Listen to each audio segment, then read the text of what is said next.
na upate kujua ndugu yangu, hii maasi ambayo tunayafanya sisi ni starehe ndogo sana.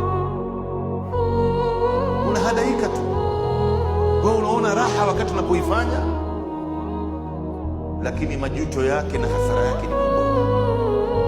Starehe ndogo sana, unakula haramu, unajihusisha katika matendo ya haramu. Ukishamaliza sasa, ikiwa wewe ni mtu ambaye angalau kuna imani ndani ya moyo wako, kuna kitu itakutingisha.